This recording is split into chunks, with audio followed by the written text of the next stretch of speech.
RTP.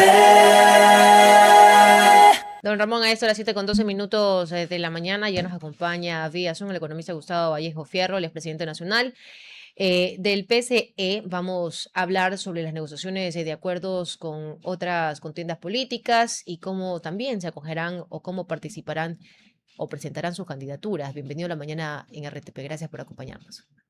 Gracias por la invitación. Buenos días. No, gracias a usted. Bueno, estamos hablando justamente de lo que ha ocurrido entre tantos análisis en medio de cómo se ha llevado el poder o cómo se maneja en estos momentos el miedo entre la ciudadanía. Incluíamos la parte electoral y yo veía con mucho asombro, hace poco conversaba con algunas organizaciones políticas sobre sus candidatos. Y me llamaba mucho la atención la nueva estrategia que se implementan, ¿no? No es la comunicacional, sino es la del silencio, la del hermetismo, para poder inscribir sus candidatos. ¿Le pasa lo mismo a su partido? En términos generales, no. Debo informarle al Ecuador y a la audiencia que el Partido Socialista corrió listas primarias en 109 cantones, es decir, casi en el 50% del territorio nacional. Tenemos 14 provincias en las que hemos cerrado alianzas con movimientos como Pachacuti, como la Unidad Popular, y una cantidad importante de movimientos locales. En 6 u 8 provincias estamos en diálogos a profundidad. Esperamos que hasta el fin de semana lleguemos a acuerdos con Revolución Ciudadana para intentar acoger sus candidatos. Señor Vallejo, ¿No teme ser acusado por el presidente de que se están cambiando este hecho que dijo de que se bajaban de una camioneta para treparse en otra? 4 ladrones o 4 bandidos se trata. ¿No teme que el gobierno le ponga ese mote al Partido Socialista? El Partido Socialista cumplió en el mes de mayo de este año 100 años en su acta fundacional, desde su fundación en el 26. Hay 2 líneas que traigo al tapete. La primera es que es un partido que nace para representar a los sectores menos favorecidos de la sociedad, pero que lucha por un profundo proceso democrático y lucha contra la corrupción. Hemos en el pasado ya estado cancelados, proscritos. Creemos que eso no va a pasar el día de hoy. Miedo los socialistas no tenemos porque sostenemos la verdad siempre. Ayer en un programa de radio decían, por principios altruistas, el socialismo abre las puertas a la Revolución Ciudadana.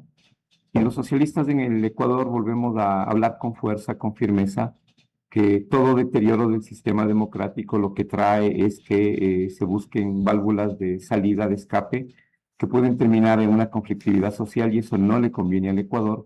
Por lo tanto, para salud de la gobernabilidad del Ecuador, para que el país funcione bien, es necesario mantener un sistema democrático robusto, que es lo que está siendo amenazado. Evidentemente, cualquier cosa puede pasar en este país.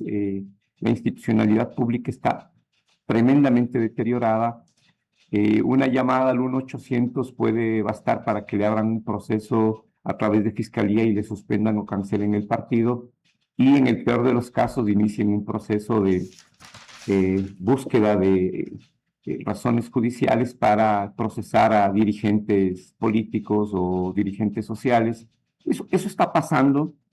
A eso me refiero con el deterioro de la democracia. Pero los socialistas creemos que como no tenemos rabo de paja, como no tenemos nada que ocultar, pues estamos actuando en el marco constitucional, en el marco del Código de la Democracia, y tenemos el derecho como organización política, pero sobre todo la necesidad de cumplir con el principio de que los otros se expresen a través del partido. No puede ser que se cancele por varias ocasiones al partido político que tiene el mayor número de intención de voto en el Ecuador, el principal partido de oposición. Temores no existen, alertas sí. Creemos que estamos haciendo lo correcto, pero la alerta es que cualquier momento pueda pasar cualquier cosa. Confiamos finalmente en que los funcionarios públicos, que son los encargados de ejecutar estas peticiones excesivas, por llamarlo de alguna manera, que están por fuera del marco constitucional legal, no vuelvan a repetir lo que se ha hecho ya. Pues la la mirada de los ciudadanos, y no solo del Ecuador, sino del mundo, están en las instituciones electorales y de justicia alrededor del proceso electoral que viene en noviembre de este año. Adelante, Jorge. Señor Vallejo, y bajo ese contexto, usted menciona que al menos tienen alertas, ¿no? Quizás no miedo, pero dentro también de esas posibilidades que ustedes han barajado y dentro de ese contexto de deterioro de la democracia, como usted lo menciona, ¿han pensado quizás en planes alternativos en el caso de que llegue a pasar que justamente vengan hacia su partido también y quizás de un hilo que esté por ahí decidan también tomar decisiones electorales? Yo creo que debido a la prontitud del calendario electoral, es muy corto, todos los tiempos se han aplazado. Pensando en plan B, C, D, podríamos correr en las alianzas que tenemos firmadas con otros movimientos en 14 provincias. Esa es una posibilidad extrema. Sin embargo, trasladar candidatos a política sería muy difícil, pues, puesto que tenemos del 2 al 16 para cerrar el proceso de inscripciones. Lo que sí hemos acordado al interior del partido es nombrar una comisión de juristas importantes, notables, que están diseñando todas las fórmulas legales que permitan proteger la vida jurídica del partido. Quisiera también consultarle, y me quedo con esta última parte que usted señalaba de primero su vida como organización política que tiene el Partido Socialista, pero también sobre hemos cumplido con todos los procesos. ¿Qué pasa? Y aquí quisiera pues consultarle a usted en cuanto qué ocurre con las otras organizaciones políticas. Miren que dentro de este proceso electoral pareciera menor, pero se ha tomado en cuenta, por ejemplo, el incumplimiento de las entregas, las justificaciones de los fondos de campaña. Algo que, por ejemplo, tenía que haberse entregado justamente en los periodos en los que se realizaron las campañas electorales y es algún requisito que muestra el CNI. En una práctica normal de revisión debería hacerse después de que se termine la campaña o dentro de los tiempos que establece la normativa. Pero estamos en Ecuador y el gobierno de turno, o no debería ser así, pero ha ocurrido y desde tiempos inmemorables, que vengan y quieran justamente trampear en algún momento y coger a las organizaciones políticas que tengan la mayor capacidad para poder ganar una elección y detenerlas de alguna forma con este tipo de cosas. Hay una falta de transparencia en las organizaciones políticas realmente, falta de procesos reales. Mire que también estoy leyendo en Expreso que Pachacutic pasa o pasaría por la misma situación de Amigo, que tampoco presentó su estado financiero y los fondos provenientes de una campaña electoral. Permítame, a partir de la experiencia del partido, hacer una reflexión sobre el caso de Pachacutic. El Partido Socialista tiene $56,000 de multas por informes de campañas de consultas populares pasadas. Este proceso se lo abrió en el marco de la consulta popular del año anterior, donde ustedes recordarán que había 2 preguntas destinadas a afectar la vida jurídica de los partidos. Finalmente, el gobierno perdió unas 4 preguntas, pero en ese marco se agilizaron un montón de procesos para luego en la prensa colocar que hay un montón de organizaciones políticas que no cumplen con requisitos. Y yo he sido bastante claro en los consejos consultivos del CNE, vuelvo a repetir, los socialistas hablamos con mucha educación, pero con mucha claridad y fuerza en lo que decimos, con líneas argumentales, y he manifestado que todo obedece a un plan para, en ese momento obedecía, para minar la imagen de los partidos políticos y favorecer el resultado de esa consulta popular. Con ese antecedente lo que quiero decir es que lo que va a suceder en estos días es que de igual manera se intente minar la credibilidad de los partidos, se intente afectar su funcionamiento interno. Una organización política, especialmente las que estamos en el centro, en la centro-izquierda, vivimos de los pequeños aportes de los militantes, no tenemos una gran infraestructura de contadores, de auditores, de secretarias, no lo tenemos, es trabajo voluntario.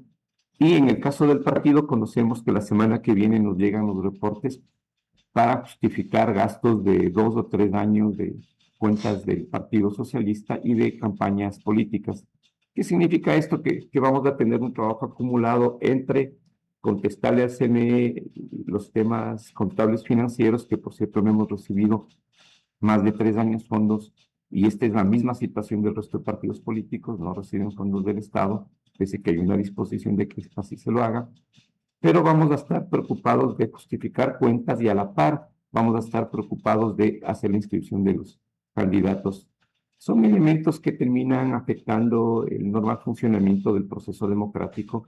En el caso de Pachacutic diría, con lo que leí en la resolución del TCE, que lo que correspondería es una sanción pecuniaria a los responsables, más no un proceso de cancelación, de suspensión de la organización, pero cierro manifestando lo que dije hace unos minutos. En este país, como está tan desinstitucionalizado, cualquier cosa puede pasar. Cualquier cosa puede pasar. Continúe, Jorge.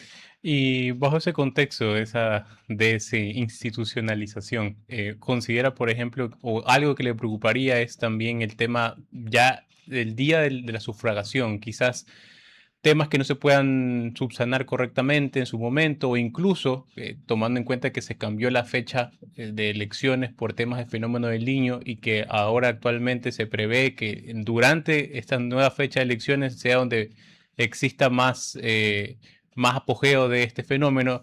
Le preocupa quizás también que se vuelvan a cambiar un poco esas reglas, ya hablando específicamente del momento de sufragación, más allá del proceso electoral como tal. Las preocupaciones son en todos los niveles, estimados oyentes, amigos del medio de comunicación, son en todos los frentes, de las denuncias anónimas, la intervención de la Fiscalía, la acción del CNE, la acción del TCE, es decir, es un cúmulo de cosas. Muchos dirigentes políticos y muchos dirigentes sociales tienen sus cuentas bloqueadas. Es decir, no hay un normal funcionamiento del sistema democrático. Esto lo advertimos en las elecciones pasadas también a los organismos internacionales, a los grupos de veedores de la OEA, de la Unión Europea, que creo que el mundo debe regresar a mirar al Ecuador. Estamos en un deterioro democrático y evidentemente estamos preocupados también del conteo, en donde deberemos intentar tener un buen grupo de veedores en los recintos. Pero, insisto, es un país en el que no hay reglas. Mañana puede cambiarse cualquier cosa si se cambia un calendario electoral, aduciendo que en realidad solo se adelante la elección, pero que como se posesionan en el año que viene no se ha cambiado el calendario electoral. Es decir, cosas que no tienen mucho sentido. Cualquier cosa puede pasar por tercera vez. Estamos preocupados, pero vamos a intentar hacer un control electoral importante que refleje los resultados de la ciudadanía. Pero me permito nomás señalar que los resultados electorales, más allá de la crítica que se le pueda hacer al gobierno nacional por el deterioro del sistema democrático, que es un deterioro agudo, candidatos a reelección de ciudades importantes como Guayaquil, como Cuenca. Lo de Cuenca es irrisible, es risible más bien. No cabe pensar que le suspendan justo por el periodo en el cual iba a presentarse para la reelección al alcalde Zamora. Lo de Guayaquil es una larga historia que ustedes conocen plenamente, un abuso del sistema judicial. Eso podría pasar también, pensaría, incluso en las horas siguientes con el alcalde de Quito. Es decir, esta inestabilidad no le hace bien al país, pero hay que hablar con claridad. Esas falsas acciones para generar miedo, lo que van a terminar es teniendo una respuesta contundente el día de la elección en contra de quienes están generando estas inestabilidades, en contra del gobierno nacional. Pero la mayor sanción no va a recibir el gobierno y sus candidatos, candidatos que corren con el partido oficial o candidatos que corren en partidos que la ciudadanía ya los ha identificado, que están en coordinación con el gobierno. Van a ser sancionados no solo por el deterioro democrático, decía, van a ser sancionados básicamente porque la situación del Ecuador es bastante precaria, es bastante mala. El empleo, el subempleo, el empleo precarizado, la desnutrición, el sistema de educación, el acceso y los servicios de salud. No, los ciudadanos comunes se dan cuenta que el país está económicamente mal, no hay consumo, el aparato productivo está venido a menos Por lo tanto, esa va a ser la Pero ¿por qué dice que no hay, razón. ¿por qué dice que no hay consumo cuando el gobierno afirma que las ventas han subido significativamente? Adelante. Eh, hay varios sectores que habitualmente tienen crecimiento, que dependen en el marco de la economía internacional de la exportación de los camarones, del banano, es decir, esos sectores agroexportadores que tienen poca conexión con el mercado interno, el nivel de consumo a nivel de los hogares de ingresos medios y bajos, más bien ha disminuido.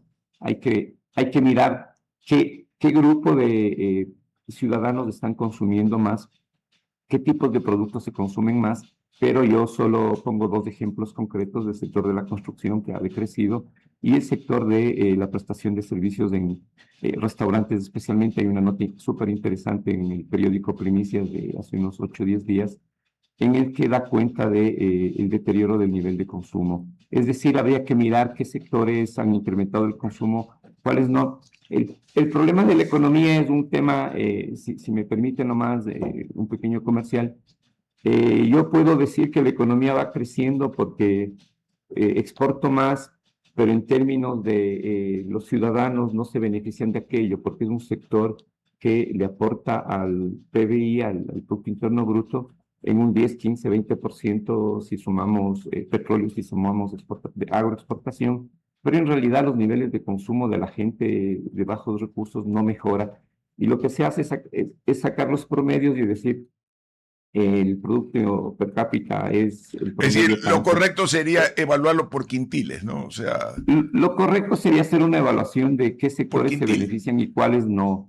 Eso es lo correcto, porque si no, si me pongo a hacer un promedio entre alguien que gana $2,000 y alguien que vende en la vía pública y gana $200, tengo 2,200 y el promedio entre los dos es de 1,100, cuando en realidad el uno en realidad gana $2,000 y el otro $200. Es decir, hay que hacer un análisis por estratificación de los ingresos económicos, pero más que eso, es importante preguntarle a la gente cómo está sintiendo la economía del país. Es importante preguntarle a la gente si cuando va a un hospital público, a un centro o subcentro, tiene la atención y le van a responder que hasta la gasa le mandan a comprar porque no hay medicinas. Es público que la compra de las medicinas no se ha logrado hacer desde hace varios meses ya. Es público que el deterioro del sistema de salud se presenta en la atención a la gente común. Es público el problema del sistema de educación. Lo que quiero decir es que no es un tema de números de presentar eso está mejorando, porque si fuera un tema estadístico, cogemos los datos del INEGI y vemos que el desempleo ha disminuido, pero en cambio es un manejo de números. En cambio, el empleo precarizado se ha incrementado. Es decir, a usted van, para poner un segundo ejemplo, le entrevistan en su casa y le dice, usted trabajó la última semana por más de 2 horas pagas, y si usted responde que sí, ya no está en el grupo de desempleados. Entonces, depende mucho de cómo leemos las estadísticas. El empleo en este país, solo el 33% tiene un empleo con condiciones de seguridad social, salario básico, vacaciones, derechos de ley, Okay. y cerca del 70% se desenvuelve en la sobrevivencia. Eso es lo que eso es lo que les va a facturar al gobierno en las elecciones, realmente. Ingeniero Vallejo, muchas gracias. Nosotros tenemos que ir a comerciales. Un abrazo. Estén muy bien, hasta luego. De igual forma. RTP